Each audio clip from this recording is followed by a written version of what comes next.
dari seorang pembicara yang begitu luar biasa dan Masya Allah. Dan juga kita akan mendapatkan ilmu dari Ibu Profesor Dr. Nunung Nurhayanti SE MSI AKCA CTT. Sebelumnya saya ingin membacakan CV terlebih dahulu Ibu. Di S1 Ibu yaitu akuntansi Unisba prodi akuntansi, S2 yaitu akuntansi Unpad dan prodi akuntansi, S3 akuntansi Unpad dan akuntansi. Dan pengalaman organisasi Ibu yaitu IAI yaitu Ikatan Akuntansi Indonesia, dan juga ISEI yaitu Ikatan Sarjana Ekonomi Indonesia, dan IEIA yaitu Ikatan Ekonomi Islam se-Asia. Masya Allah sekali ya Ibu. Dan juga pengalaman kerja Ibu yaitu KAP Usman Soleh dan Kantor Akta Publik, Badan Pemeriksaan Dana Pensiun, dan juga dosen Unisba FEB Unisba, dan juga dekan Fakultas Ekonomi dan Bisnis. Saya ingin terlebih dahulu di dalam CV ini saya sangat terkesan akan salah satu moto hidup Ibu, yakni sholatlah kamu sebelum kamu disolatkan oleh orang lain. Itu Masya Allah banget Ibu. Kalau boleh tahu kenapa Ibu bisa memilih moto hidup seperti ini?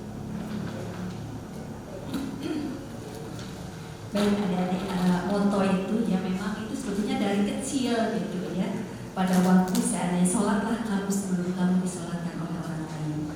Jadi di sini bahwa hidup kita selama kita di dunia harus selalu berbuat baik. Karena yang namanya sebuah kematian itu tidak pernah tahu kapan itu akan segera datang. Maka sebelum kematian itu datang pada diri kita, maka berbuat baik sehingga apa yang menjadi tujuan hidup kita ini ya kita ingat bahwa setiap manusia itu adalah jannah ya, yaitu maka berbuat baik sholatlah kamu sebelum disolatkan oleh orang lain. Dan tanpa kita memperpanjang waktu, mari kita sambut bersama-sama dengan penuh semangat dan hormat kepada Ibu Profesor Dr. Nunung Nurhayanti SE MSI AKCA CTT. Kepada Ibu kami persilakan.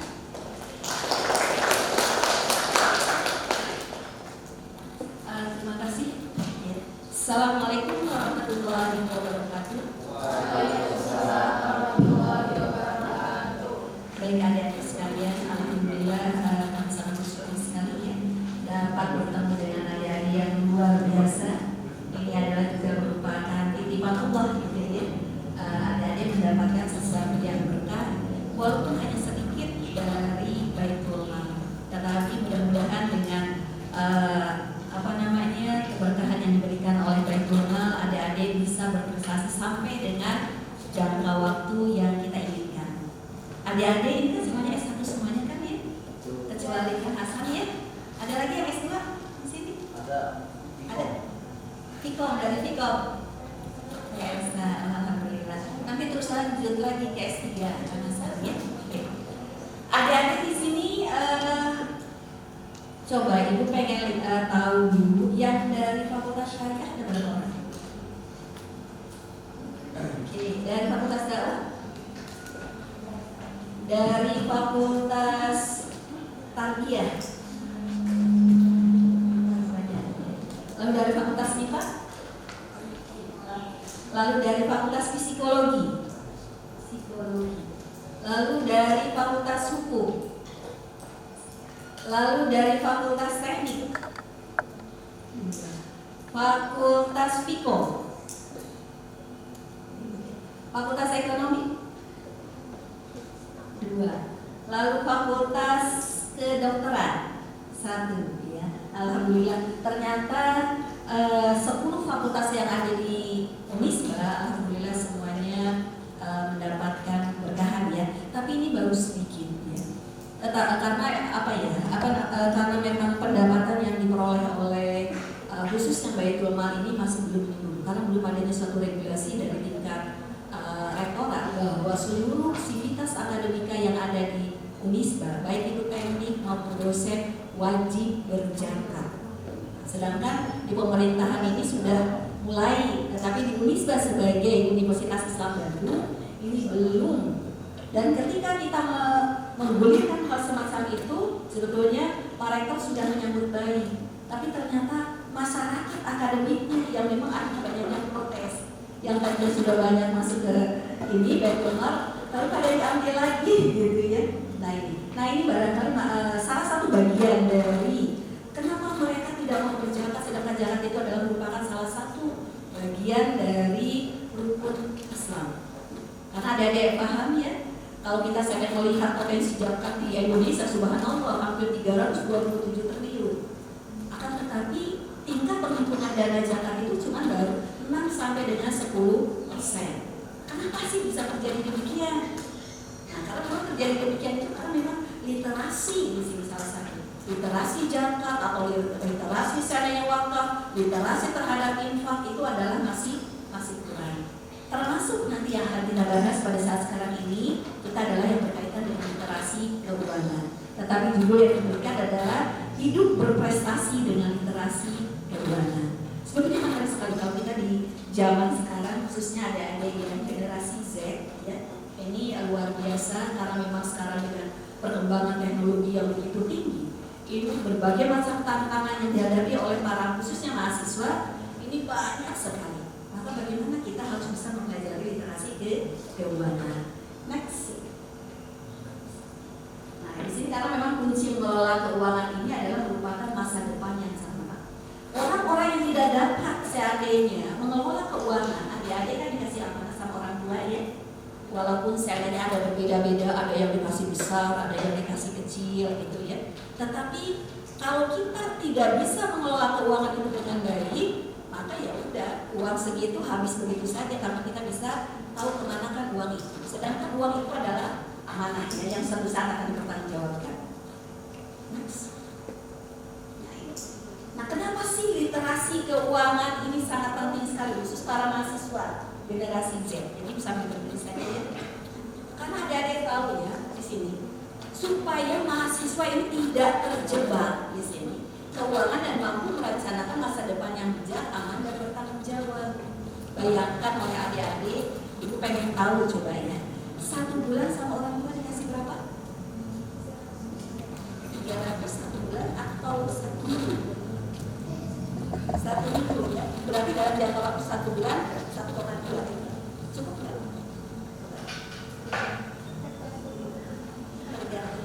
Tapi rata-rata selama ini cukup nggak?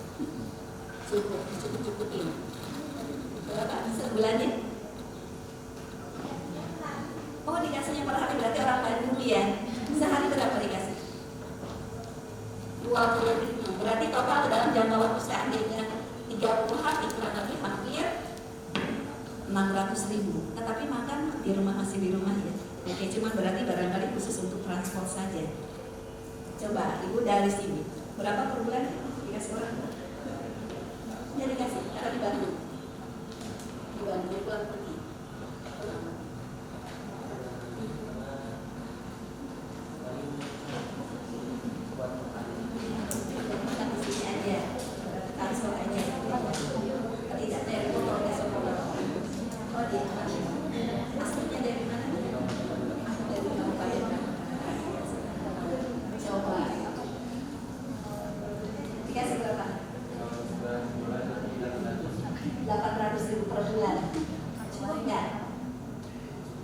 Cukup ya.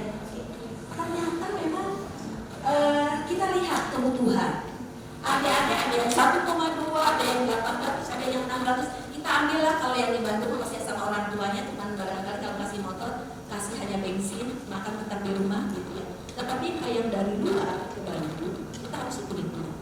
Ada kalau 1 kali makan di kafe, kantin berderet ya, kira-kira 1 kali makan itu berapa? 15.000 itu makan aja ya. Nasi dengan lauk-lauknya yang sederhana kan ya, 15. Ada suka makan ininya juga, minumannya ya, apa namanya biasanya kan pengennya apa namanya jus atau gitu ya. Kalau sama jus berapa? Berarti 20.000 gitu ya. Ambillah kita ambil yang minimal 15.000.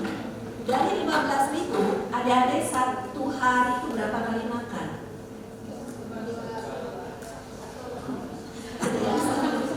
Ini bukan makan Bandung ya, yang ini apa istilahnya? Yang tos istilahnya. Satu hari berapa kali makan? Satu kali makan.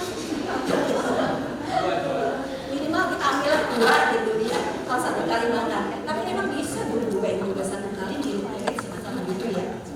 Kalau seandainya 2 kali makan, berarti 15 kali 2 berarti berapa itu? 30.000 khusus untuk makan aja dalam 1 bulan itu kurang lebih hampir 900.000. Lalu yang perempuan ada kebutuhan yang lainnya? Ada. Ditaksir lah kosmetik atau apa dan seterusnya. Itu ditaksir 1 bulan habis berapa? 200 ambillah gitu ya. Berarti 200 ditambah 900 berarti 1,1. Selain itu pernahkah ada di jalan-jalan pengen nongkrong atau segala macam? Pernah. Kalau yang enggak gitu ya. Ambillah kita yang minimalis berarti 1,1 maksimal 1,2 kalau ada hal-hal tertentu. Berarti ketika adik-adik menjalani dengan 1 hari 2 kali makan kurang lebih hanya dapat 1,2. Berarti pas-pasan. Berarti kita nggak pernah habis. Betul kan ya? Apalagi yang saya dikasih 800 bingung. Ini rumahakeun. Uangnya dipindah-pindah semacam itu. Nah agak susah ya. Apalagi kalau saya dikasihnya sendinya 600 rumah WC ini segala macamnya gitu ya. Ya ingat aja ibu pada waktu tahun 1984 ibu kebetulan sebagai mahasiswa di sini akuntansi ya 84 1 bulan itu hanya dikasih kuliahnya di situ di Siburian kuliahnya pada waktu itu dikasih 1 bulan itu adalah sekitar 20.000 rumah seandainya di Jauh Panju Bumpan.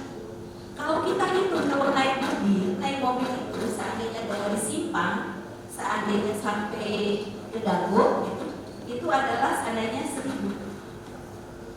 Lalu jalannya turisme gitu kan ya. Nah, kita pikir-pikir kalau seandainya di porak-porak dengan makan tadi 1 hari 1 kali karena seperti bawa beras jadi kita bagaimana supaya itu bisa cukup itu hanya 20 kali kita ambil 1 hari 1 harinya itu nggak kuliah. Maka bagaimana kita pengen kuliah kadang-kadang kita dapat ke teman siapa yang punya motor nanti ya minta seandainya dijemput nanti konsekuensinya barangkali nanti ujian kita bareng-bareng biasanya gitu. Jadi ya semacam begitu pokoknya bisa lulus semuanya.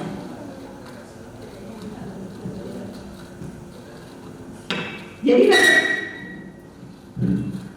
bagaimana kita mengatur suatu keuangan supaya keuangan yang kita miliki itu adalah jangan sampai mengganggu terhadap aktivitas kita kuliah. Dan karena kita mempunyai suatu impian bahwa saya harus selesai tepat waktu. Tapi uangnya segini, ya bagaimana? Cari kos-kosan. Kalau kos-kosan saya harganya pada waktu itu 250.000 per tahun.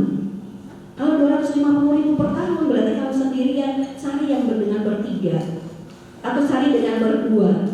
Nah itu selalu bagaimana uang itu bisa cukup. Jadi kita selalu berpikir uang itu harus bisa berputar, kita harus bisa hidup. Tapi kalau kita tidak bisa melakukan hal semacam ini agak susah.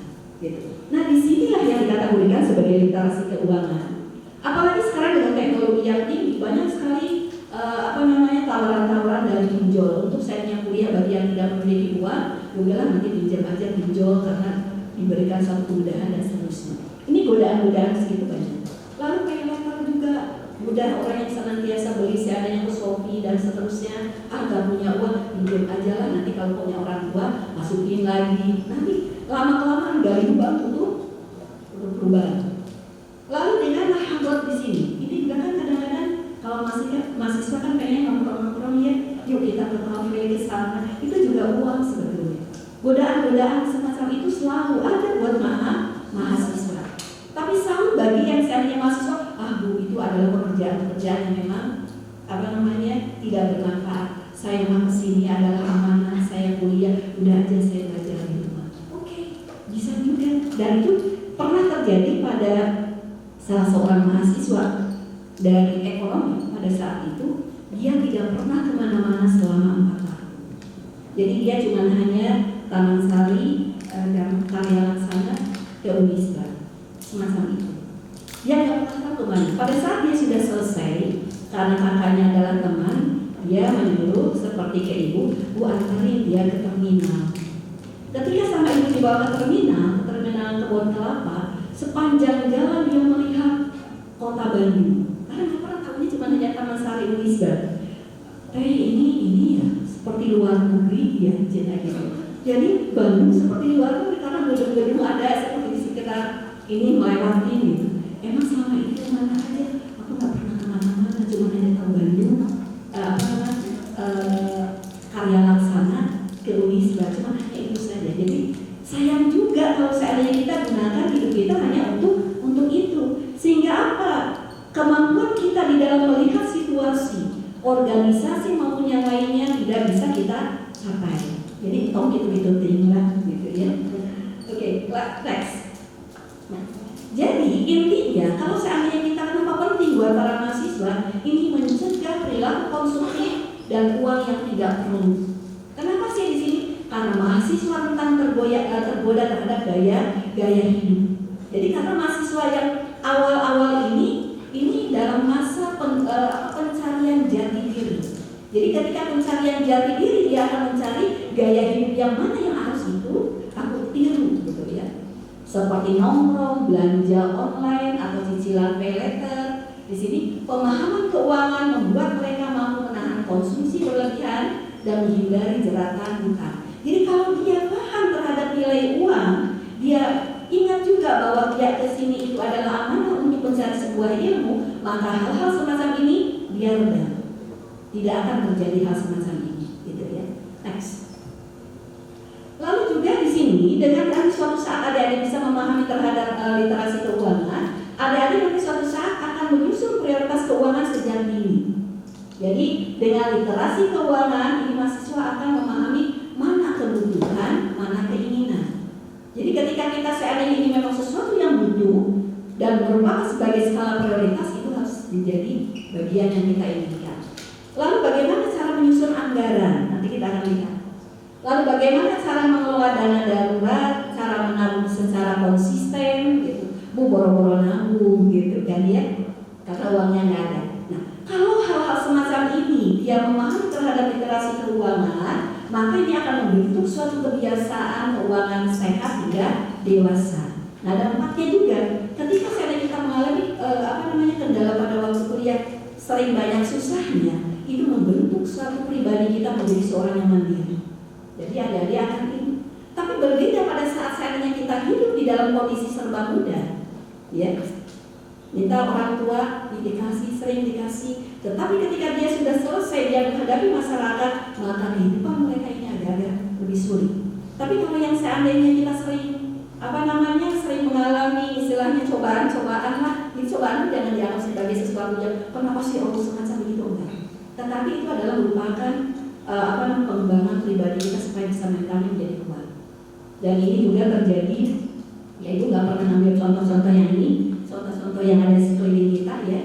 Ibu melihat sebuah fenomena, ada salah seorang anak mahasiswa ini mudah sekali.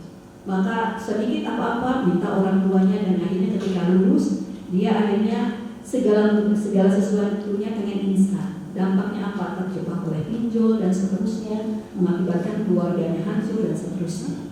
Tapi kalau bagi orang yang senantiasa memang dalam kondisi susah, uang seandainya susah, dan dia itu mencari bagaimana cara mencari uang dengan halal, maka kehidupan yang akan datang dia selalu berpikir, saya dulu susah, saya akan terus maju, saya harus bisa mendapatkan sesuatu yang lebih bagus. Nah itu beda ya. Sampai terbersit, ya ada salah satu anak ibu yang kedua, sekarang dia seandainya jauh di luar negeri ya, dia katakan alhamdulillah untung saja ketika saya kuliah sama Umi selalu dikasih uangnya pas-pasan, nggak pernah lebih, sehingga ketika kita di sana kita bisa mengatur keuangan dengan baik. Tapi ketika sama teman-teman yang lain habis terus gitu. Nah itu juga jadi ada hal-hal tertentu ya. Jadi kalau orang tua ngasih uang sedikit pada diri kita, bukan berarti dia itu pelit, tapi dia ada sesuatu pembelajaran supaya anak bisa paham, gitu ya. Jadi next. Lalu memahami produk keuangan modern.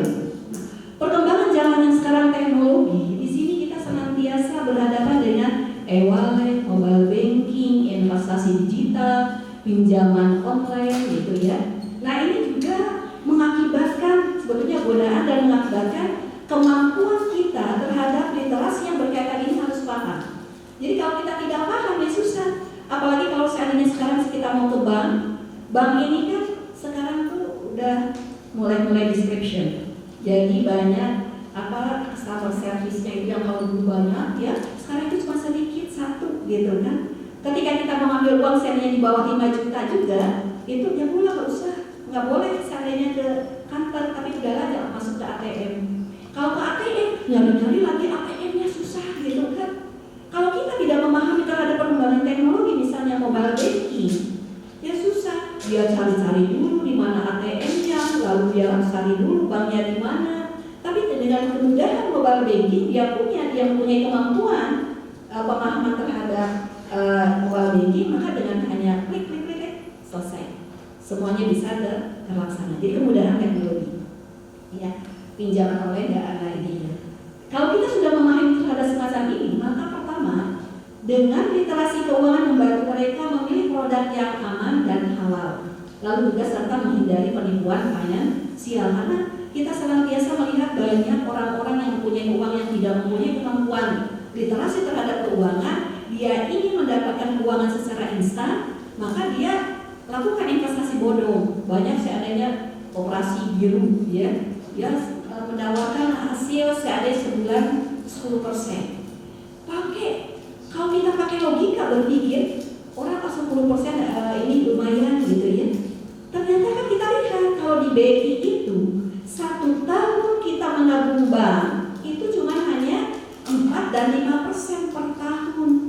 Jadi kalau kita nabung ke bank sebenarnya bukan merupakan sebuah investasi, nitip uang saja supaya jangan hilang, gitu ya. Nah, kalau ada yang menawarkan misalnya 5% per bulan atau 10% per bulan, kita harus berpikir dulu. Kalau seandainya sebulan 10% berarti dalam jangka waktu 1 tahun 120%. 120% berarti melebihi daripada modal yang kita miliki. Itu berarti penipuan, bohong, gitu. Yang dijadikan sebagai standar ini adalah rate BI atau seandainya 4 sampai dengan 5%, berarti kita akan cari yang standar normal. Oh, berarti bank-bank itu menerapkan seandainya 5. Kalau ada yang menawarkan nih seandainya 6%, itu 1 tahun masih masuk logika berpikir. Obligasi 8% per tahun masih masuk berpikir. Lalu orang ingin bilang saya pengen saham itu bisa menghasilkan keuntungan yang tinggi. Betul, saham itu bisa sampai 10% sekali kita seandainya perdagangan seperti itu. Tetapi tingkat resiko pun akan tinggi. Jadi berbanding lurus, keuntungan besar, resiko besar, keuntungan kecil, resiko kecil. Jadi itu yang harus ada yang dipahami. Jadi jangan hanya melihat untungnya besar tapi ada udang di balik batu. Ya. Next. Lalu mempersiapkan di sini masa depan sejak awalnya. Yang namanya mahasiswa barangkali kondisi keuangan keluarga kita kurang dan seterusnya, kita harus bisa mencapai suatu target yang diinginkan. Target yang diinginkan berarti kita harus selesai sampai dengan skripsi. Karena ketika skripsi harus bayar lagi, ya bayarnya juga memang tidak terlalu banyak tergantung fakultasnya masing-masing. Tetapi kalau seandainya kita bisa menanggung sedikit demi sedikit gitu ya, nanti tidak menjadi masalah. Nah, untuk mencapai menjadi seorang sarjana ini adik-adik kan S1 semuanya harus punya target. Target 3 tahun setengah adik-adik wajib lulus. Mau 3 tahun setengah lulus? Mau. Jadi harus jangan sampai kita 4 tahun bahkan sampai 7 tahun walaupun ada boleh sampai 7 tahun. Tetapi ambil yang minimal. Kalau 3 tahun setengah kita bisa lulus, maka adik-adik ambil yang itu. Lalu bagaimana cara mencapai target tersebut? Kita lihat ada strategi-strategi di dalam pembelajaran. Berarti dosen wali memiliki perannya yang penting. Saya ingin mencapai ini dalam jangka waktu 7 semester. Saya cuma hanya tinggal mengambil mata kuliah skripsi sama kalau bisa satu mata kuliah atau kalau bisa hanya skripsi aja. Nah, sehingga kita fokus. Setelah itu baru kita bisa mengejar yang lain. Kalau seandainya program studi akuntansi ada program fast track seperti Kang Hasan. Dalam jangka waktu nanti 4 tahun setengah udah langsung S2 gitu ya. Jadi S2-nya hanya 1 tahun gitu. Lalu sambil S1-nya adalah 3,5 tahun. Bisakah seperti itu? Bisa. Dan banyak itu terjadi. nanti program studi manajemen juga semacam itu, nanti program studi yang lainnya pun seperti tarbiyah katanya mau merencanakan ada fast track ya, pokoknya yang sudah mempunyai S2 di fakultasnya masing-masing bisa itu fast track. Lalu juga di sini selain biaya skripsi, kebutuhan pasca lulus. Jadi ketika kita akan lulus, jadi kita sudah punya target, jadi kita harus mulai berpikir kita mau kemana sih kalau udah lulus. Jadi harus sudah memulai istilahnya impian dari adik-adik di semester 1 aja udah semacam itu. Ini semester berapa semuanya? Baru semester 1. Oh semester 7. Semester 7. Oh, sebentar lagi. Semester 5. Lalu? Semester 3 ya. Jadi nggak apa-apa. Jadi tidak ada yang namanya tertinggal. Sebetulnya ketika kita sejak awal kita harus sudah mempunyai suatu planning, suatu impian. Bolehkah manusia bermimpi? Boleh, nggak ada yang melarang. Memimpi setinggi-tingginya itu supaya punya targetan tertentu. Nggak pernah terpikir oleh kita seandainya pada waktu dulu ibu pengen menjadi seandainya guru besar. Nggak pernah terpikir. Dulu mah asal bisa sekolah aja. Ini, kalau saya pasang orang tuh, udah nggak usah kuliah lagi, nggak ada dananya. Gimana caranya ini saya pengen sekolah, gitu kan? Akhirnya terjadi negosiasi sama orang tua. Saya pengen oke, kamu boleh sekolah tapi sampai 3 tahun sampai sarjana muda. Pertama oke aja kita. Ketika kita seperti 3 tahun, ternyata ada suatu regulasi tertentu harus S1, nggak ada yang diplomanya hilang. Negosiasi kembali. Tetapi kan orang tua punya kapasitas terbatas. Saya punya uang cuma hanya sekian X, kamu boleh lanjut tapi kamu harus cari sendiri. Nah kita mikir lagi, wah dari mana? Allah itu menciptakan kita itu adalah punya 3 potensi dasar oleh manusia. Jadi ada ruh, akal, dan jasad. Dengan ruh dan akal dan jasad itu kita selalu berpikir bagaimana kita mencari sesuatu yang bisa kita capai. Dan itu mudah sekali. Karena apa? Setiap kita berdoa sama Allah, pasti Allah akan kabulkan doa kita. Jadi jangan pernah berpikir kalau kita berdoa Allah tidak pernah mengabulkan. Ada aja doa apa yang kita inginkan. Tetapi ada yang cepat, ada yang tidak, gitu. Jadi jangan putus asa. Hidup itu harus kita jalani dengan mudah dan berpikir positif. Dan adik-adik coba buat sebuah seandainya planning, tulisan-tulisan yang impian-impian adik-adik sekalian. Nanti adik-adik suatu saat buka apa yang pernah ditulis 10 tahun yang akan datang. Dan ketika kita buka 10 tahun yang akan datang, ternyata apa yang kita tulis semuanya terwujud semuanya. Jadi ternyata otak itu bisa kita program. Jadi otak itu sebenarnya begitu hebatnya kalau kita program. Ya. Jadi tergantung terhadap istilahnya apa yang kita inginkan. Tapi kalau misalnya kita sudah berpikirnya negatif, wah nggak bisa, pasti nggak bisa.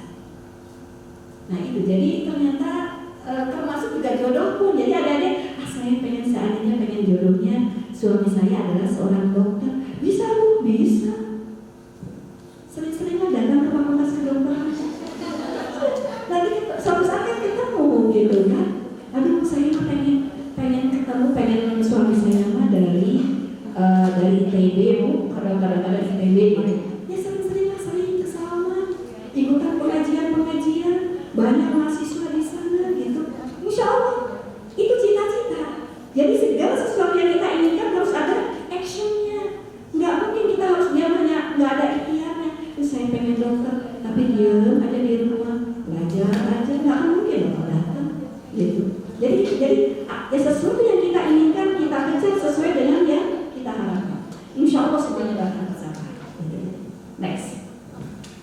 Nah, modal penting di dalam kita membangun nanti literasi keuangan itu adalah kemandirian, kedisiplinan, lalu pengambilan keputusan yang tepat. Ini adalah tanggung jawab, dan ini semuanya yang selalu diminta pada saat nanti adik-adik lulus kuliah itu yang selalu ditanyakan.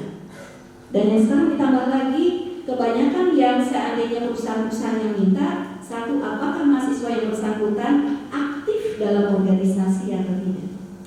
Kalau mahasiswa nggak pernah ikutan organisasi, maka udah langsung coret oleh perusahaan. Jadi jangan ini. Jadi organisasi itu bukan bukan saling memperkecil kita karena belajar jadi akhirnya kita tidak fokus. Justru dengan organisasi, bagaimana kita melakukan komunikasi, bagaimana kita bertanggung jawab, bagaimana kita menghadapi orang-orang, lalu kedisiplinan kita pada saat kita nanti misalnya rapat, lalu kerjasama tim. Nah itu adalah penting sekali, gitu ya. Jadi larinya ke arah sana. Apalagi kalau seandainya udah masuk ke dalam dunia yang berbasis syariah. Jadi adik-adik ketika dapat uang, aduh bagaimana itu mengelola dengan syariah, karena apa?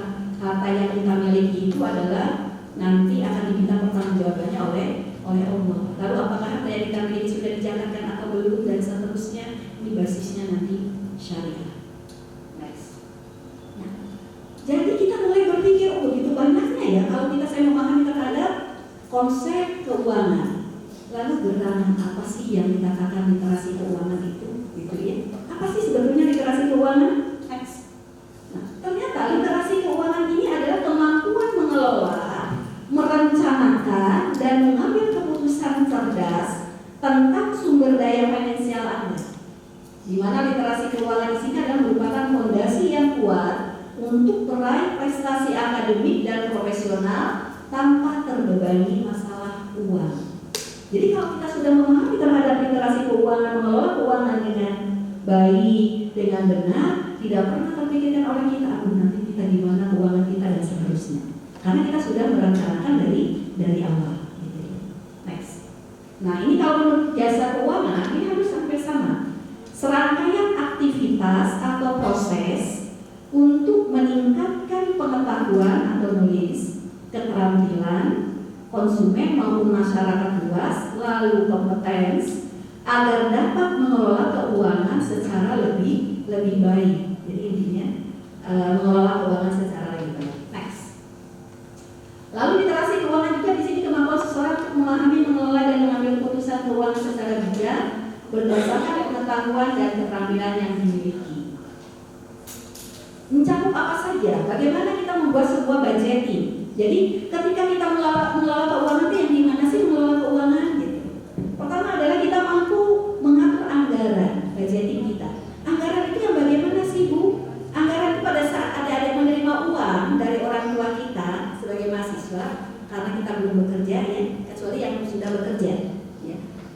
Kita tuh harus bisa membagi sedemikian rupa uang yang kita miliki itu bisa cukup sebagai target yang diinginkan. Kalau dikasih orang tuanya ini saya kasih 600, kamu cukup tidak cukup harus bisa sampai dengan 30 hari.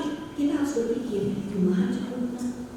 Kalau saya kurang, apa yang harus kita lakukan? Kita harus selalu berpikir supaya kita bisa sampai 30 hari. Termasuk ingat pada waktu itu seandainya ibu makan sehari seandainya 1000, bagaimana? 250 rupiah, 250 rupiah kalau makan. Ini gimana supaya bisa sehari, jangan sehari makannya bisa sampai 2 kali atau 3 kali. Dengan uang segitu yang seharusnya bisa 1 kali. Ya udah kita patungan sama teman-teman. Yuk makan, beli yang banyak nasinya, banyak sayurannya, makan bertiga bareng-bareng, itu bisa makan. Dengan 250 dibagi 3, misalnya. Makan yang siangnya lagi, begitu lagi sama teman-teman, gitu kan. Jadi cukup gitu. Kalau saya ternyata kita lihat lagi, oh masak itu lebih ini lagi. Ya udah, kita yang belanja, gimana masaknya, bagaimana itu sampai bisa semuanya. Jadi uang yang diberikan oleh orang tua, kalau bisa sebagian persen, 10%-nya kita ditabung. Jadi harus mulai direncanakan dari awal. Lalu menabung dan berinvestasi, ya. Jadi kalau menabung dan berinvestasi dari dana yang kita kumpulkan kita bisa bermain investasi dalam bidang mana dulu. Boleh yang lain sekarang dengan teknologi tinggi, katanya bermain dengan saham. Tapi ingat saham itu adik-adik ada 2 bagian, ada saham yang nanti haram, ada yang tidak haram. Jadi harus bisa belajar ke arah sana. Kalau seandainya masuk ke dalam preference itu jelas haram, tapi kalau common stock berarti tidak haram. Lalu bagaimana mengelola hutang dan resiko? Jadi kalau seandainya kita suatu saat ini berhutang, tetapi kita harus bisa, hutang itu harus bisa memberikan satu benefit kepada kita. Kalau hutang itu tidak bisa memberikan benefit pada diri kita, jangan sekali-sekali berhutang. Karena hutang itu dibawa mati. Rasulullah sendiri ketika ada orang yang meninggal, yang pertama kali yang dilakukan oleh Rasulullah apakah fulanah punya hutang? Kalau dia saya masih Tapi ketika pula ada orang yang seandainya keluarganya ahli warisnya, ya Rasulullah saya bertanggung jawab terhadap hutang fulana, maka Rasulullah lalu menyalahkannya. Jadi hutang itu hati-hati dan bagaimana kita adalah mengelola resikonya. Jadi lihat beban bunganya. Bunga udah jelas haram. Maka sekarang muncul bank syariah, berarti adik-adik melihat dari sisi margin. Walaupun masih banyak orang menyatakan bunga ada bedanya antara syariah dengan konvensional, itu orang yang tidak paham. Kalau kita secara fundamentalis, kita akan tahu di mana letak perbedaannya. Ya, baik. Lalu memahami keuangan, produk keuangan, apakah tabungan, deposito, reksadana, asuransi dan lain-lainnya. Jadi kalau kita sudah memahami terhadap literasi keuangan, bisa mulai merencanakan dengan anggaran, maka adik-adik akan melihat, oh asuransi, perlukah kita asuransi? Ternyata asuransi banyak sekali juga yang hanya bisa merugikan. Jadi kalau asuransi kesehatan masih mending. Tapi kalau asuransi seperti investasi dan seterusnya itu banyak rugi. Jadi kalau kita sudah bisa memahami, apalagi nanti ada ya diprediksi tahun 2030 akan terjadi krisis global, yaitu kita harus bisa memilih bagaimana dana yang bisa kita miliki, jangan sampai kita juga terkena terhadap hal tersebut. Lalu merencanakan keuangan baik jangka pendek maupun jangka panjang. Next. Kenapa sih sampai begitunya? Karena memang hasil berbagai macam survei baik yang dilakukan oleh OJK maupun seandainya sumber-sumber penelitian yang lain bahwa literasi masyarakat di Indonesia sangat rendah sekali. Nah ini next. Lalu ini juga hasil daripada SNLIK di sini juga tahun 2024 ternyata literasi rendah di Indonesia yang mengkhawatirkan. Next lagi. Ini literasi di Indonesia parah. Ini hasil-hasilnya. Negeri besar tapi tingkat literasi masih rendah.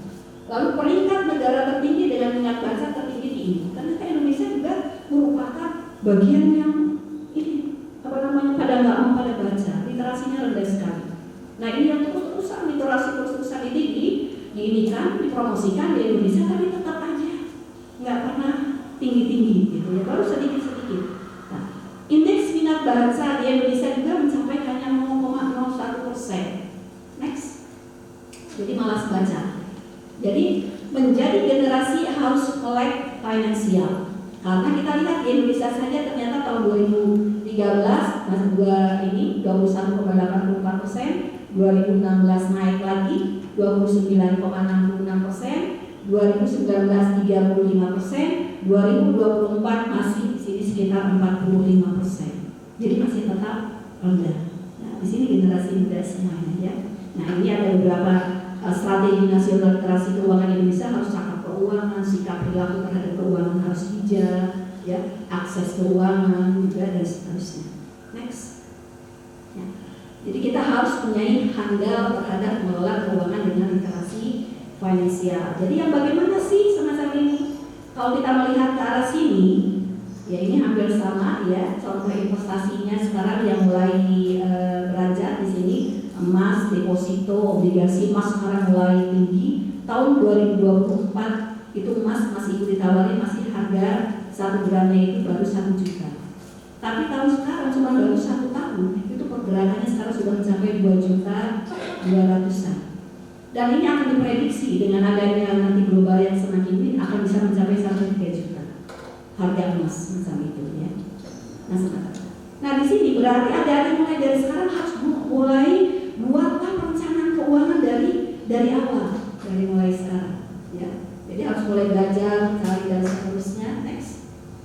Nah, sehingga nanti dengan pemahaman terhadap literasi keuangan ini akan menjadikan suatu pilar finansial di sini, pilar prestasi finansial buat mahasiswa. Jadi harus apa yang harus dilakukan mahasiswa supaya bisa berprestasi dalam literasi keuangan semacam ini? Next. Ada 3 pilar yang harus adik-adik pahami.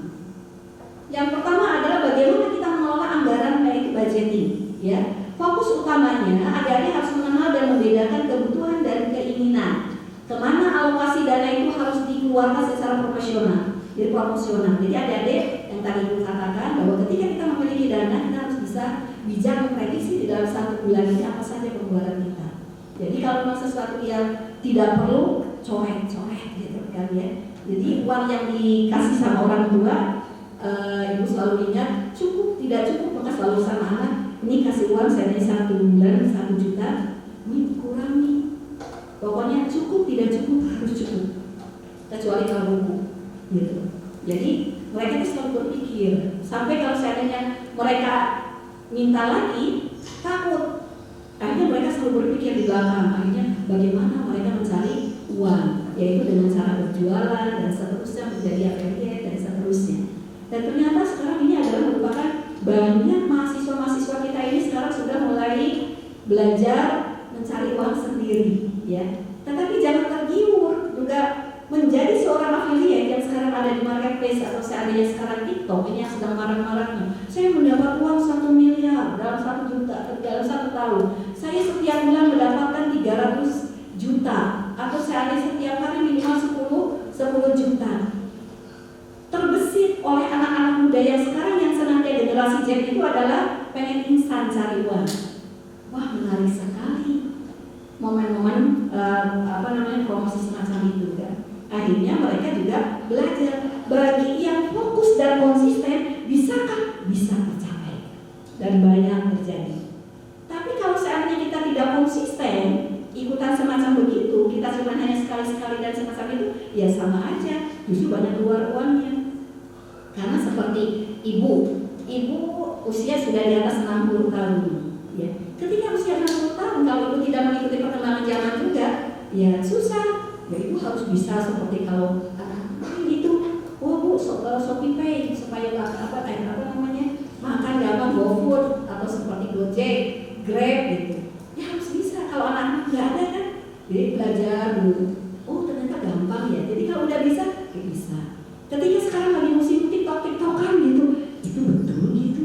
Bisa nggak? Kok sampai ada mesin affiliate-nya yang di Banjaran? Ketika ibu tanyakan, ibu-ibu dari mana? Usianya kayak ada 70, 65, 60. Ibu tanya, saya dari Pandeglang, Bu. Lalu ada yang lagi, ibu saya dari Tangerang, saya dari Sumedang. Sampai ibu berpikir, ya gitu ya. Betul gitu, ini kita bisa menghasilkan uang. Iya Bu. Ibu tanyakan lagi, karena penasaran. Kalau ibu inginnya, basis penelitian ini bagus. Ibu tanyakan, ibu yang ada usia 65 tahun, kalau pengen jadi TikTok, itu teh kedah kumaha? Wih, kedah yang follower neng, jangan gitu. Oh followernya kedah sabaraha? Minimal 600. Kalau ada keranjang kuning harus 1000. Nah, kumaha caranya? Bu, LKS-nya apa namanya? Pencet gitu. Nah, pencet itu pencet. Saya pencet. Saya gitu bu kerjaannya. Jadi ibu setiap hari kerjanya gitu. Iya, saya ini aja Bu. Jadi kalau sekarang namanya LKS atau apa namanya gitu ya. Semacam itu. Jadi ternyata semua pada gitu. Dan akhirnya itu adalah merupakan menjadi viral di antara ibu-ibu yang ada di Bandung. Sampai ketika ibu datang ke sebuah masjid yang ditanya, ibu biasa TikTok kenapa gitu Bu? Ajarin lah Bu, ibu-ibu kita main TikTok gitu. Oh gitu, kita nggak bisa gitu kan ya. Wah ini pengabdian pada masyarakat. Jadi kita tidak nomor 2 tinggi. Akhirnya ibu nyuruh seandainya, Bu, kita pelatihan TikTok. Ambil orangnya dari Jakarta, Bu. Jakarta, dosen-dosen dilatih. Ada sekitar 20 orang dosen, 15 orang dosen. Dilatih untuk bisa main TikTok. Akhirnya, oh ternyata pada bisa gitu ya. Tapi kan kita belum bisa menghasilkan uang. Dalam 1 bulan kita belajar, kumaha menghasilkan uang. Gak bisa terus gitu, karena kita nggak konsisten. Karena kita makan belajar segala macam. Akhirnya TikTok itu jadi hiburan. Jadi kalau ibu buat promosi aja, promosi nggak bayar. Kalau ada kegiatan share, orang minimal tahu, keberadaan ada di Fakultas Ekonomi lah, ada apa. Atau seandainya ke BMU, bikinlah TikTok supaya orang tahu BMU seperti apa. Ada satu orang yang ingin seandainya untuk menginginkan untuk seandainya menginfakkan atau menjalankan kepada BMU, kita ke situ. Tapi kalau memang kita ingin lebih lagi, itu bisa menjadikan sebuah penghasilan, yaitu harus konsisten, ya, semacam itu. Lalu juga manfaat ini pengelola anggaran. Jadi adik-adik kalau udah melihat anggaran, akan bisa mengontrol ini keuangannya kemana saja. Oh ternyata uang habis belum 1 bulan, ternyata saya membeli bedak, membeli kosmetik, ini. Oh berarti nanti bulan yang depan kita nggak beli itu. Ini harus ditargetkan harus sampai 5 bulan baru habis. Gimana sih? gitu kan. Nah, jadi hal-hal semacam itu yang harus bisa kita kontrol gitu ya. Yang kedua, selain pengelolaan anggaran, yang kedua next, menabung dan berinvestasi dari mulai awal. Jadi dikasih uang 600, aduh dipikir-pikir tidak cukup, ya udah ambil aja 100, masukkan ke tabungan.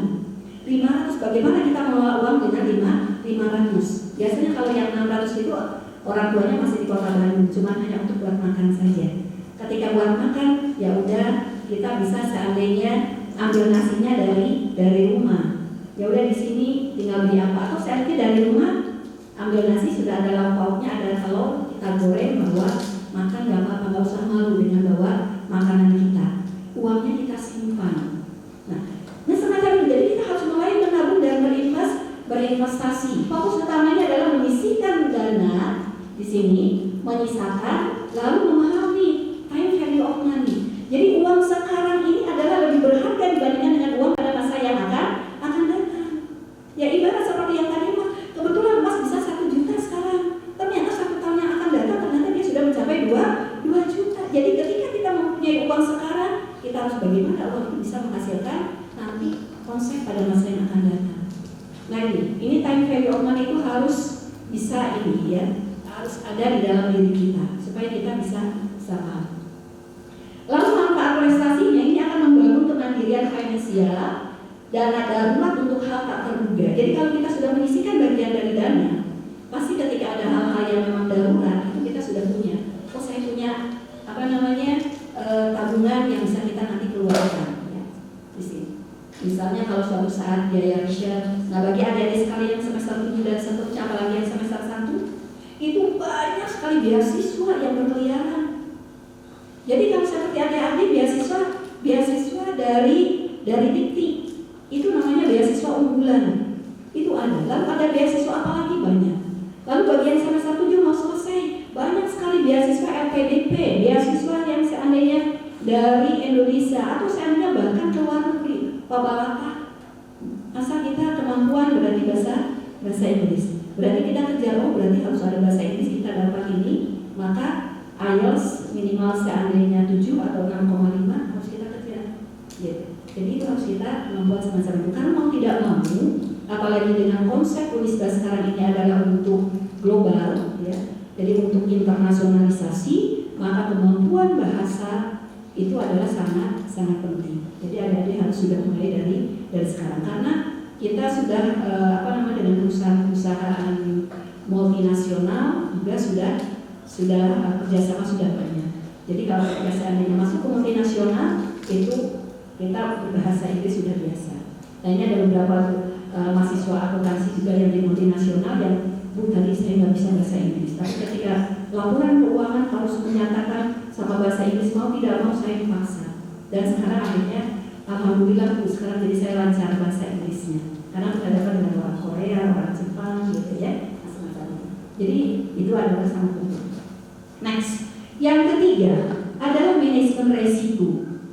Setiap apapun yang kita lakukan secara normal pasti ada resikonya. Tetapi resiko ini bisa diminimal sedemikian rupa kalau kita mampu. Jadi intinya hidup itu tidak ada resiko. Resiko itu dibuat karena kesalahan kita sendiri. Kenapa kita tidak paham? Munculnya resiko karena memang kita tidak paham. Kalau kita paham, nggak ada resiko sebetulnya. Jadi sini memahami produk keuangan resiko, sebenarnya investasi bodong. Ini resiko. Tapi banyak orang yang tidak paham terhadap literasi. Tapi kalau saya orang paham terhadap keuangan, wah itu adalah penipuan, itu investasi bodong, bukan resiko. Jadi resiko itu tergantung kitanya, ya. Lalu juga manfaat baginya di sini adalah dengan memahami manajemen resiko yang ada, berarti kita akan melindungi aset kita, harta yang kita miliki. Lalu finansialnya menjaga uang yang memang sudah susah payah kita kumpulkan dari penipuan dan kerugian yang tak terduga. Jadi jangan kita berpikir bahwa di dalam kondisi sekarang ini tidak ada penipuan banyak, ya. Dari apalagi dengan kris ya, itu ya QR. Nah QR itu juga kan sebetulnya itu mendunia, itu sebetulnya dari Indonesia tapi dipakai di seluruh dunia, dan kekuatan terbesar itu di dia. Ternyata produk yang Indonesia ini dengan ini itu bagus sekali gitu, dan dipakai gitu. Kalau seandainya ada seandainya belanja ke Malaysia, ke Thailand, terima kasih apa ya, tidak langsung bisa. Nah ini, jadi kita nggak akan kena penipuan dan seterusnya. Walaupun nanti di juga banyak penipuan, tetapi sekarang sudah dimitigasi risiko oleh OJK. Kalau seandainya ada kita transfer uang segala macam, segera lapor sehingga uang bisa kembali lagi. Kalau kita nggak lapor ya berarti hilang. Jadi tergantung kitanya. Kalau kitanya paham, harus begini, bukan risiko. Next. Nah, jadi tantangan keuangan bagi mahasiswa sebetulnya berarti ubahlah gaya hidup kita. Jangan kita ikut-ikutan, biarkan orang lain sama-sama begitu, kita harus bisa mempunyai jati diri kita sendiri. Kalau orang terlalu banyak misalnya membeli barang-barang yang keren segala macam, ya udah. Tapi kita pengen ya udah cari yang second. Bisa kan ya? Orang branding gitu, tapi kan yang second juga ada. Bisa. Lalu solusinya terapkan prinsip tahan diri. Jangan ikut-ikutan orang lain. Lalu gunakan yang tadi metode budgeting. Jadi mulai sekarang belajar untuk mengalokasikan dana yang kita miliki kemana uang itu mengalir. Lalu juga jeratan pinjaman online atau pay later, ya. Jangan sekali-sekali ngutang gitu ya. Usahakan ke sini karena ini memang banyak sekali dana-dana yang diberikan. Inilah karena apa? Kalau kita sudah mulai berhutang, ini pinjol itu bisa sampai subhanallah, sampai bisa bisa bunuh diri dan seterusnya. Nah, ini ya. Lalu juga investasi bodong. Kalau kita sudah tahu tadi berkaitan dengan literasi, maka ini keuntungan besar tanpa risiko dan seterusnya itu bohong. Jadi solusinya pelajarilah produk investasi yang legal. Sahamnya saham mana yang bisa bergerak, reksadananya juga bagaimana, belajar di sana. Lalu juga apakah diawasi juga oleh OJK dan seterusnya. Kalau seandainya mau emas, jangan emas perhiasan. Kalau emas perhiasan itu nanti ketika kita jual lagi itu juga akan mengurangi potongannya 30% dan seterusnya. Berarti emas juga adalah emas yang batangan. Kalau yang 10 gram nggak bisa, ya kita sedikit-sedikit punya uang sampai 2 juta beli yang 1 gram. Kita simpan suatu saat itu akan melambung sebetulnya. Ya. Oke, next. Nah, bagaimana langkah strategis yang harus dilakukan oleh para mahasiswa untuk bisa berprestasi terhadap literasi keuangan? Catat setiap hari pengeluaran adik-adik sekalian. Minimal dalam jangka waktu 30 hari apa saja nih pengeluaran yang terbesar. Karena yang pernah ibu punya seorang dosen sampai sekarang dia selalu melakukan pencatatan, bukunya itu udah hampir 1 kamar. Nggak dibuang lagi. Kenapa bu nggak dibuang? Ini sebagai pertanggungjawaban. Pada suatu saat seandainya perempuan, uangnya dong kamu nggak pernah ngasih ke saya langsung buka catatan sama berapa saya ini ada kan pernah diinikan. Tapi kalau dia nggak punya kan dia tidak punya bukti. Jadi catatan itu adalah merupakan sebuah bukti. Makanya di dalam Islam itu di Al-Qur'an ayat 282 itu penting sekali gitu ya. Lalu juga sebagai dana darurat kalau kita sudah melakukan penyisihan, rencana tentukan target dana minimal untuk apa nantinya. Lalu manfaatkan ini passive income, scale atau khusus bisnis kecil yang tidak mengganggu. Jadi sekarang ini dunia serba teknologi, banyak sekali ilmu yang harus digali. Dan ilmu itu adalah gratis. Ada yang bisa lihat ke YouTube, bisa lihat kemana, itu semuanya ada. Sehingga kalau orang yang berpikir, nggak usah sekolah, gitu, ada banyak yang salah juga. Justru sekolah itu adalah menambah wawasan kita bisa berpikir lebih baik. Mana kompetensi kita punya mbak? Ini kompetensi kita punya yang lainnya. Tapi kalau nggak sekolah, ya, walaupun saya yang kaya segala macam, tapi ada beberapa hal yang memang dia tidak bisa dibandingkan dengan yang sekolah. Ya. Lalu juga edukasi dini, ini upgrade diri. Apa nih kebutuhan kita zaman sekarang? Oh ternyata sekarang adalah bahasa yang harus upgrade bahasa kita dari mulai sekarang. Banyak sekarang di medsos itu gratisan. Lalu kita ingin berbanding dengan AI, ada sok bermain sama AI di sana. Itu sambil tanya jawab dan seterusnya itu bisa mengasah diri, ada juga. Lalu pentingnya asuransi. Ini asuransi bukan berarti asuransi yang ini ya. Kalau kita sendiri bisa melihat secara hitungan nanti manajemen keuangan nanti Kang Adi jago di ini ya, Kang Adi magister manajemen. Nanti manajemen keuangan bagaimana kita mengelola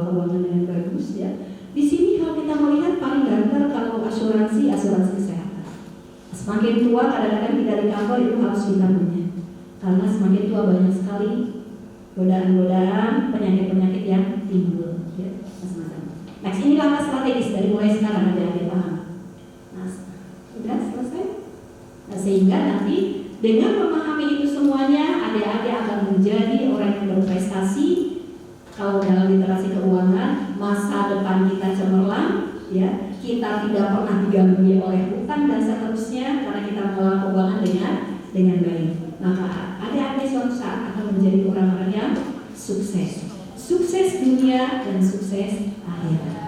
Nah, itu sebetulnya merupakan bagian cuplikan dari memahami literasi keuangan. Nah, karena ini silakan barangkali masih ada sedikit untuk berdiskusi, ya. Silakan.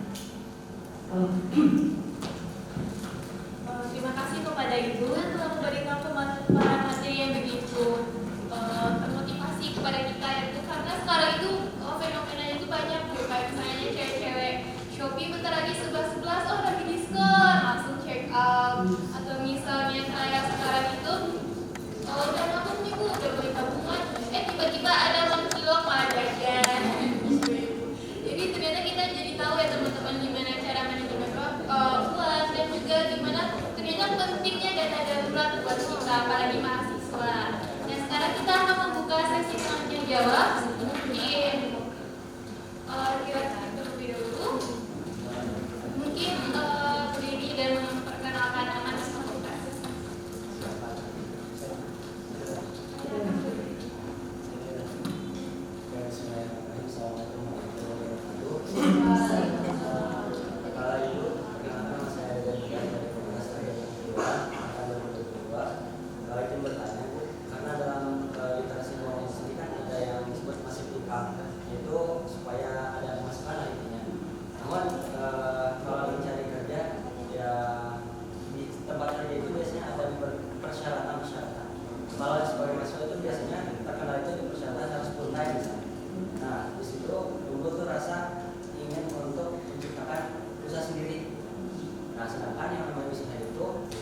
Resikonya tinggi, karena tapi di resiko itu sendiri ada benefit yang tinggi juga gitu. Nah, mungkin dari ini bagaimana tipsnya untuk supaya mahasiswa itu bisa mungkin bergerak besar poinnya di situ, karena dengan wirausaha itu sendiri selain kita punya usaha, kita juga bisa buka lowongan kerja kerja lain. Mungkin seperti itu.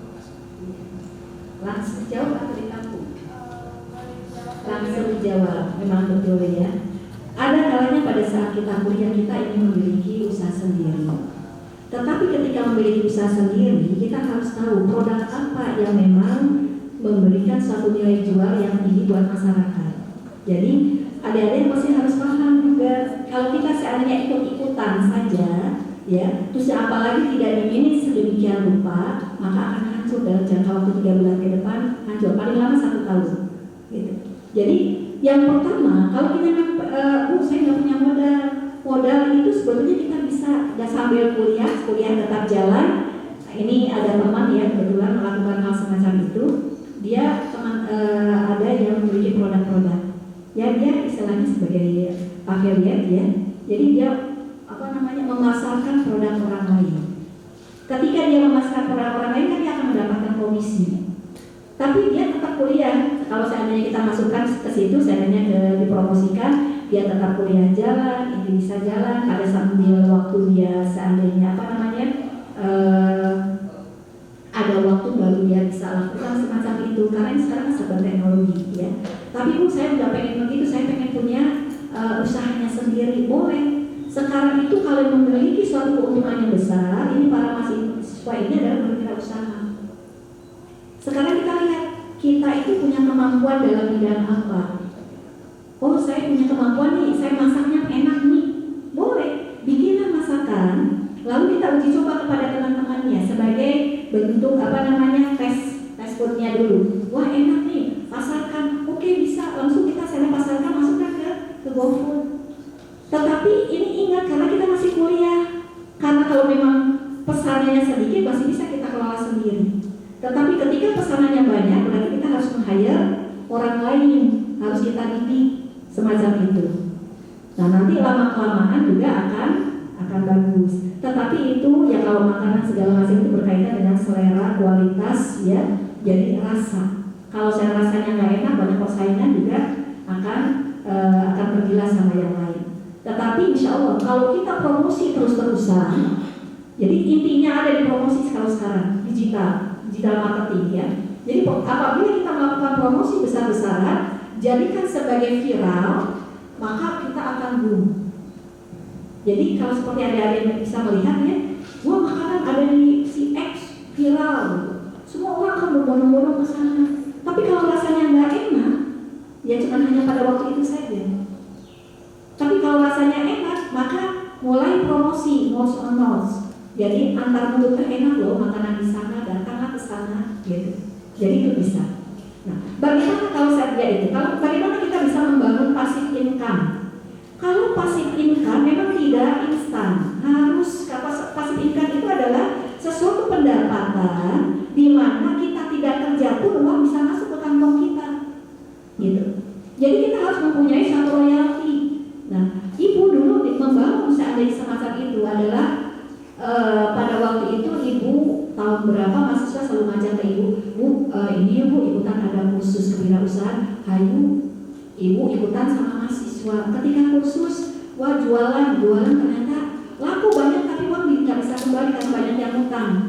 Kalau ditagih lagi, ini agak susah, nggak enak ibunya gitu. Wah ibu mah nggak cocok gitu. Akhirnya suatu saat ibu menemukan sebuah suatu bisnis yang berkaitan dengan properti. Properti pertama kali ibu beli 75 juta. Ketika ibu beli 75 juta, ibu bingung karena kos-kosan. Ketika kos-kosan, kalau nggak salah itu ada 6 kamar ya. Ketika sebulan kemudian ibu tanyakan dinagih ke mahasiswa, bu punten bu, uangnya belum ada sama orang tua, belum dikasih. Semuanya pada gitu, sedangkan ibu pinjam uangnya dari bank. Wah harus dibayar. Wah berarti susah juga. Baru 6 bulan nggak akan kuat. Ya udahlah jual aja sama ibu. Ketika ibu jual dan ibu akan membayar utang ke bank, apa yang terjadi di bank? Bank itu kalau misalnya kita pinjam utang, itu bunganya dulu dari 75 juta setelah 1 tahun baru masih 73 juta. Uang sudah bayar setiap bulan misalnya 1,5 juta. Gening gitu. Lebarnya ibu mikir lagi kalau ibu uang nggak dapat apa-apa. Ya udah ibu cari rumah lagi, dapatlah yang sekitar dijual dapat 100 juta dari untung 25 juta. Mulai ibu berpikir, oh ternyata rumah enak ya. 6 bulan pendapatan langsung 25%. Mulai di situ ibu, ya udah kalau gitu ibu cari rumah yang jelek, harga seharga 40 juta, ibu bangun 30 jutaan. Jadi total 75 juta, ibu jual 125 juta, ibu jual 100 juta gitu kan. Nah itu. Nah semacam itu. Jadi ibu mulai mengumpulkan dana sedikit demi sedikit. Tapi ibu mulai berpikir ini bukan melakukan passive income karena ibu harus kerja. Bagaimana ibu bisa menjadikan suatu apa yang kita kerjakan itu merupakan pendapatan kita. Akhirnya udahlah ibu bikin kos-kosan lagi. Ketika kos-kosan lagi ibu mulai melihat, oh ternyata jangan sama ibu. Kalau ibu berarti kalau nagih nggak enakan. Ya udah ibu bayar orang, hire orang. Saya gaji ibu per bulan sekian. Oke. Secara logika uang pendapatan kita dikurangi dengan orang semakin kecil. Tetapi pendapatan itu akan bisa terus lanjut berjalan. Akhirnya dengan kondisi semacam itu, oke bisa di setiap bulan kamu harus melakukan berapa penerimaan, berapa pengeluaran setor. Setiap bulan ibu datang ke sana, mana laporannya? Ibu lihat cek, oke, dapat uang. Uang itu kumpulkan. Ketika ibu kumpulkan lagi, oh sudah banyak, ibu belikan lagi rumah. Ibu bikin kos-kosan lagi. Target ibu katanya pengen saya harus punya 100 dana. Gitu. Jadi ternyata sampai sekarang, sekarang udah berapa? Oh sudah sampai 50 kamar. Gitu. Jadi kan kalau sekarang seandainya suami pensiun, jadi ibu kerja, ya tetap uang tetap ngalir ke kantong kita tanpa kita ada di sana. Gitu. Jadi di sini kita kerja cerdas. Bagaimana kita mengelola uang itu bisa uang itu masuk ke kantong kita tanpa kita ada di sana. Nah itu yang dikategorikan sebagai passive income. Nah itu yang harus adik-adik.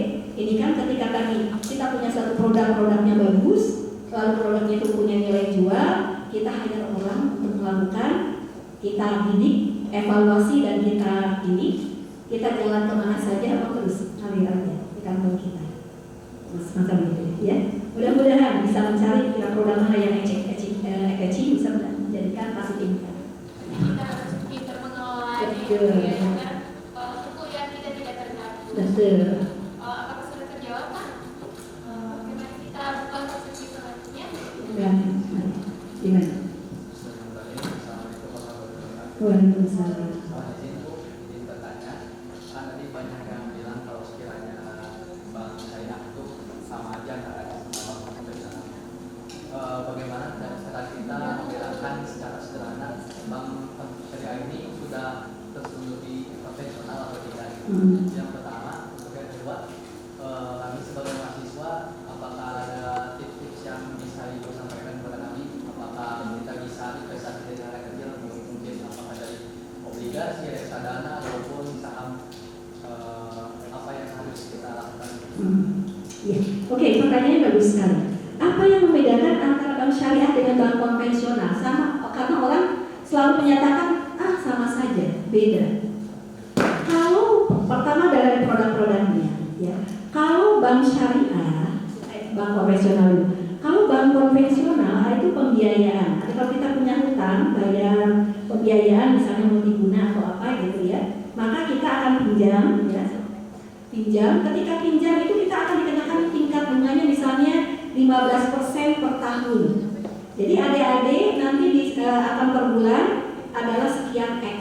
Jadi seandainya setiap bulan harus bayar misalnya 2 juta per bulan.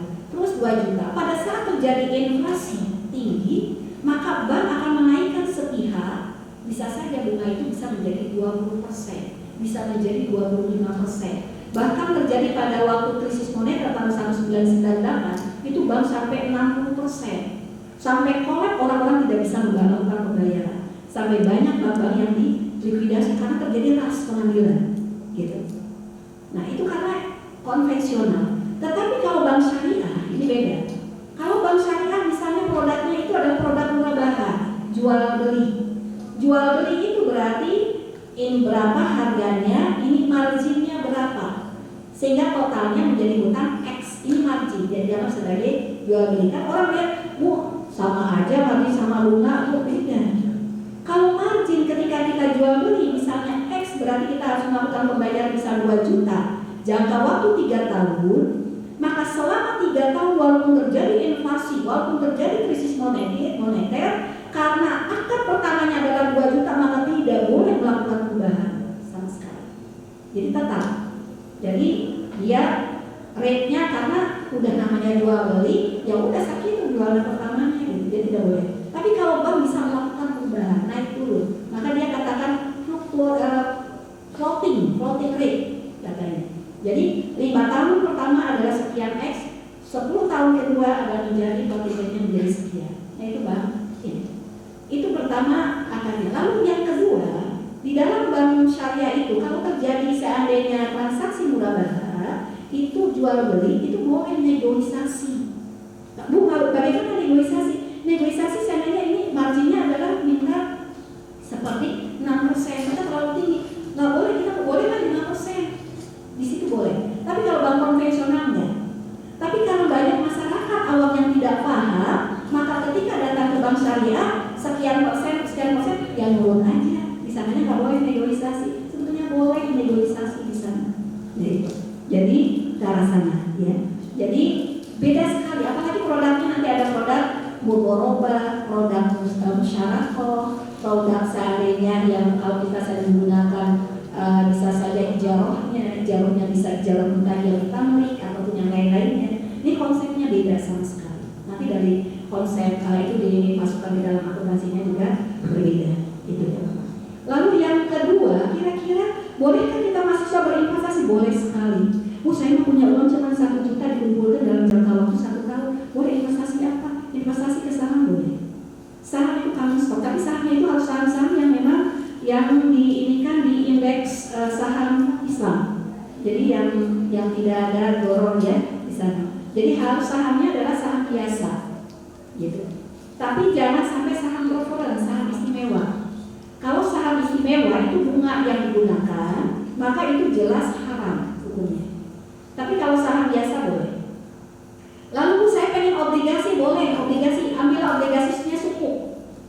obligasi syariah sukuk itu. Jadi boleh berapa persen itu nanti akarnya ada akar bunga bahan juga. Nanti sekitar 8%, masih tinggi dibandingkan dengan deposito di bank. Jadi boleh. Lalu saya ingin reksadana 100 ribu juga boleh, gitu.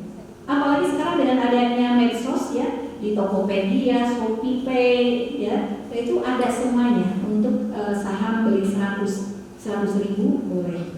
Lalu juga kita seperti investasi di emas juga boleh. Itu sekarang sudah banyak investasi dengan nilai uang 100 ribu. Jadi dari sekarang mulailah belajar. Kalau seandainya adik-adik pengen lagi, lebih ini lagi, ada salah satu instrumen yang bisa adik-adik gunakan nanti sampai nanti pensiun adalah DPLK. Dana pensiun, maksudnya dana pensiun. Jadi adik-adik ikutan ke lembaga perbankan, ikutan bukalah DPLK. Pak, saya ingin pensiun usia 50 tahun. Setiap bulan bayar 100 ribu. Jadi adik-adik bayar 100 ribu per bulan. Itu nanti kalau sampai kerja boleh ditingkatkan lagi. Nanti ketika pensiun adik-adik akan mendapatkan uang karena dana itu dikelola sedemikian rupa akan menjadi tinggi. Jadi dulu kalau seperti 25, dulu ibu ke dosen-dosen ngasih 25 ribu. Jadi nanti ketika mereka pensiun mereka akan mendapatkan kurang lebih hampir 50 dan berapa? Hanya dari 25 ribu. Pas sekarang 25 ribu kan makan bakso 100 ribu juga kan ya. Nah, jadi dengan mengambil sedikit investasi bagian kita untuk menginvestasikan, insya Allah ada yang bisa. Itu sebagai dana yang kita simpan untuk masa depan. Gitu ya. Apakah sudah terjawab? Mungkin karena mengingat durasi waktu ya, mungkin kita akan memberikan satu kesempatan lagi penanya mungkin kepada Afwan. Silakan. Perkenalkan Ibu, nama aku Reviana Silsari dari Perbankan Syariah. Ibu ingin bertanya, misalnya jika kita tuh ingin melakukan investasi, sedangkan dalam investasi itu kan ada high risk high return, di mana semakin tinggi resiko maka semakin tinggi juga profit yang kita dapatkan. Misalnya kita tuh punya modal itu modal keseluruhan yang kita punya. Nah, pertimbangan apa sih? Apakah aku tuh harus menginvestasikan seluruh modalnya? Sedangkan kan bisa jadi ternyata malah lebih tinggi risiko yang aku dapetin. Tapi sedangkan ditakutkan ketika aku hanya setengahnya, misalnya ternyata malah profit yang besar. Nah, Ibu, aspek apa aja sih yang bisa jadi pertimbangan aku gitu? Iya, bagus ya. Kalau seandainya kita memiliki uang, berarti kita pertama harus kita perhatikan investasi mana yang memberikan seandainya keuntungan yang sesuai dengan yang kita inginkan. Kalau ternyata kita ini terlalu besar, ya, orang cenderung seandainya larinya ke saham. Tapi saham mengandung suatu risiko yang tinggi. Berarti apa yang harus kita lakukan? Kita belajar dulu fundamental dari saham. Kalau kita menguasai terhadap fundamental saham, maka risiko tidak akan ada. Tapi kalau kita tidak bisa, maka jangan sekali-sekali bermain saham. Kalau ternyata kita seandainya jangka waktu, jadi dilihat apakah kita kebutuhan itu jangka pendek atau jangka panjang. Kalau jangka pendek berarti harus likuiditasnya harus tinggi. Kalau likuiditasnya tinggi berarti kita harus deposito atau emas yang mudah kita cairkan dalam jangka waktu 1 tahun. Jadi jangan properti. Karena apa? Kalau properti jangka pendek kita butuh uang, ketika kita jual nggak cepat ini terjual. Jadi kalau emas kita pengen butuh uang, kita jual langsung cair. Punya uang kita deposito, kita cairkan bisa langsung cair.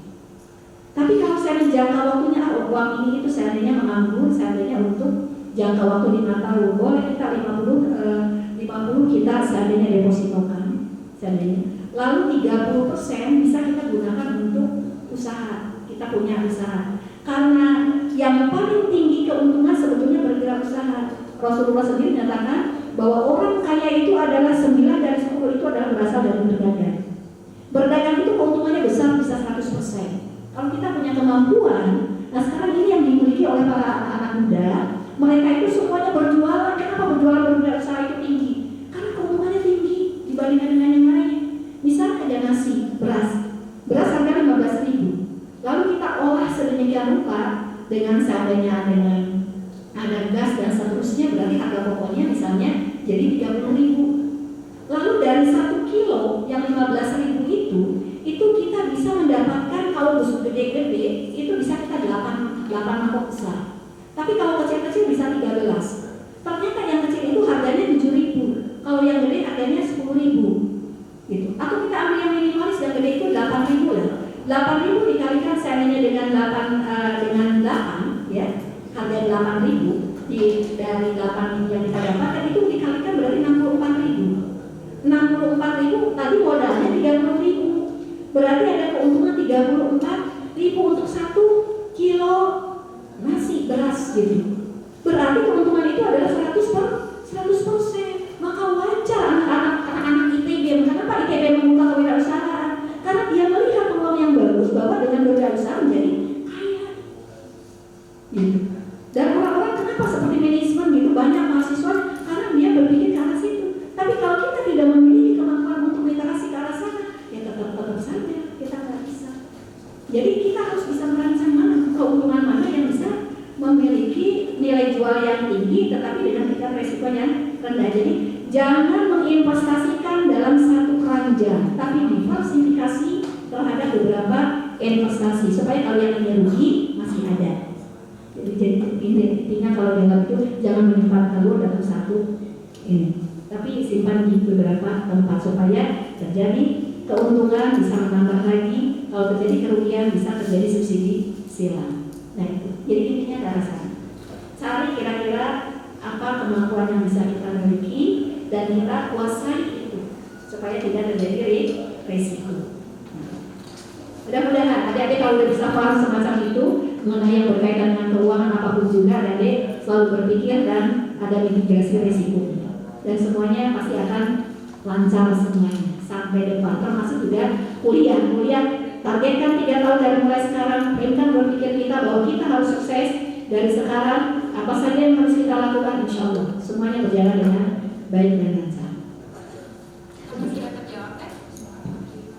Saya yakin hari ini tuh teman-teman banyak mau nanya nih Bu, tapi karena durasi waktu, jadi kita selesaikan sesi tanya jawab. Dan juga saya ucapkan terima kasih kepada Ibu karena telah meluangkan waktunya, dan juga kepada materi yang Ibu sampaikan begitu inspirasi dan kita jadi tahu bagaimana cara mengelola uang untuk masa depan yang jelas. Terima kasih Ibu, dan saya sebagai moderator mohon maaf apabila ada salah kata. Saya ucapkan wassalamualaikum warahmatullahi wabarakatuh. Saya kembalikan kepada MC.